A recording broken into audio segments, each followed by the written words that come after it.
दोस्तों, मुंबई में एक ऐसी सनसनीखेज की घटना सामने आई है जिसको सुनने के बाद लोगों के होश उड़ गए हैं।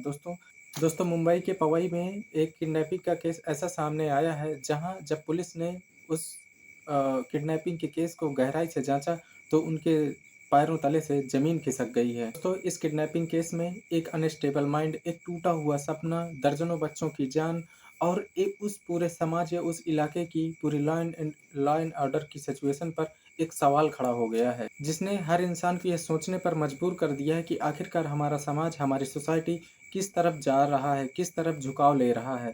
दोस्तों इस पूरी घटना को तह तक जानने के लिए हमारे साथ बने रहें। तो चलिए इस घटना को एकदम पूरी तरह से शुरू करते हैं।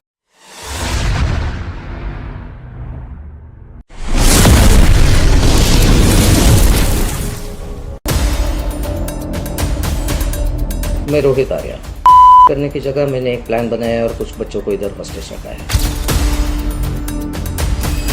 दोस्तों मुंबई के पवई इलाके में एक दिन अचानक सुबह ऐसी घटना सामने आती है जहां पता चलता है कि वहां एक व्यक्ति ने कुछ बच्चों को किडनैप करके रखा है। कुछ नहीं, लगभग 15 से 20 बच्चों को किडनैप करके रखा है। दोस्तों यह कोई बॉलीवुड या हॉलीवुड का फिल्मी सीन नहीं बल्कि एक रियल घटना थी, जहां तहकीकात के बाद दोस्तों लोग इस घटना को रोहित किडनैपिंग केस के नाम से जानते हैं, या आम जनता जो इस केस को जानती है वो रोहित किडनैपिंग केस के मामले से जानती है। दोस्तों मुंबई के पवई इलाके के आर्य स्टूडियो में बच्चों के रिहर्सल और ऑडिशन का माहौल था। अक्सर इस जगह पर बच्चे अपने रिहर्सल और फिल्मी तथा प्ले के लिए आते थे, लेकिन मंच पर आधी दुनिया का दर्द और समेटे हुए एक रोहित नाम के आदमी ने एक साजिश रची।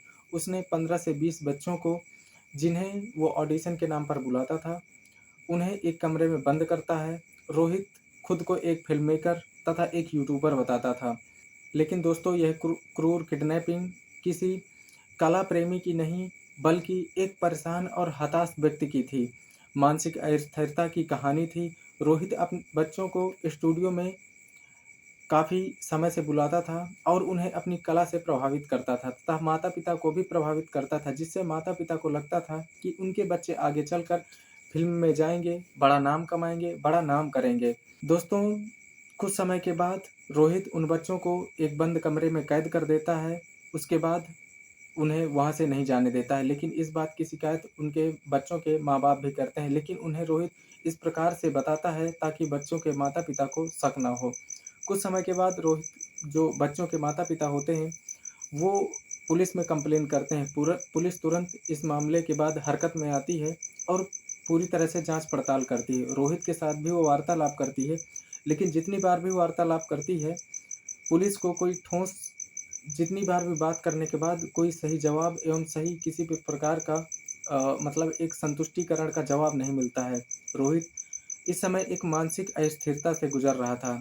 कुछ समय बाद पुलिस, जो आर्य स्टूडियो था ये रोहित का, उसके चारों तरफ घेराबंदी करती है, जिसको देखने के बाद रोहित वहाँ से धमकी देता है कि अगर किसी पुलिसकर्मी या किसी ने भी स्टूडियो के अंदर घुसने की हिम्मत की तो खतरा बच्चों के लिए और बढ़ जाएगा।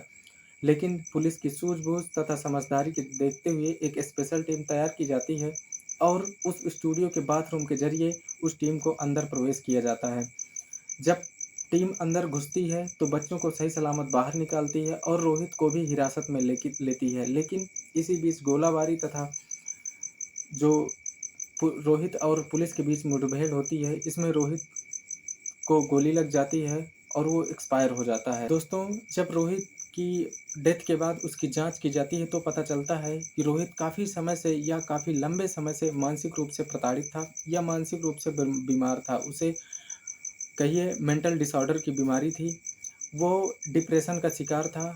कई प्रकार की सरकार की नीतियों से मतलब पीड़ित था। रोहित कई प्रकार की ऐसी घटनाओं से मानसिक रूप से दबाव में था या प्रेशर में था, जिससे वो अपनी आवाज़ वहाँ तक पहुँचाना चाहता था लेकिन लोग सुन नहीं रहे थे, जिससे वो कई लोगों को अपनी इस घटना का ज़िम्मेदार मानता था। लेकिन दोस्तों रोहित के साथ-साथ हमको भी समझने की ज़रूरत है कि रोहित जैसे न जाने समाज में कैसे इतने लोग हैं जो इस मानसिक बीमारी का, कहिए बीमारी के चलते अपनी किसी न किसी हरकत को अंजाम देते हैं और फिर किसी न किसी बहाने से लोग उन्हें प्रताड़ित करते हैं। दोस्तों, वर्ल्ड हेल्थ ऑर्गेनाइजेशन यानी डब्ल्यूएचओ की रिपोर्ट के अनुसार भारत में हर 10वां व्यक्ति किसी न किसी मानसिक बीमारी से पीड़ित है या किसी न किसी डिप्रेशन का शिकार है किसी वजह से।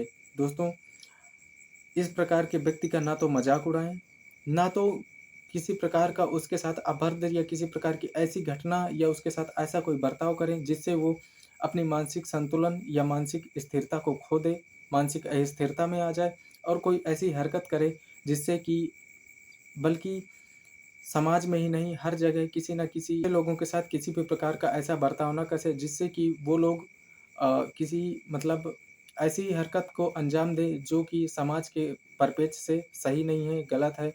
हालाँकि ये जो रोहित आर्या का केस था, ये बल्कि प्रदेश या उस समाज मुंबई में ही नहीं बल्कि पूरे देश को हिलाकर रख दिया है, जहाँ 15 से 20 बच्चों को उसने अपने मानसिक अस्थिरता के चलते किडनैप करके रखा। हालाँकि पुलिस की टीम की सूझबूझ के अनुसार बच्चों को सही बचाया गया, लेकिन बाद में गोलाबारी के या जो भी उनके बीच में मुठभेड़ हुई, उसमें रोहित की जान चली गई, वो अलग मैटर है।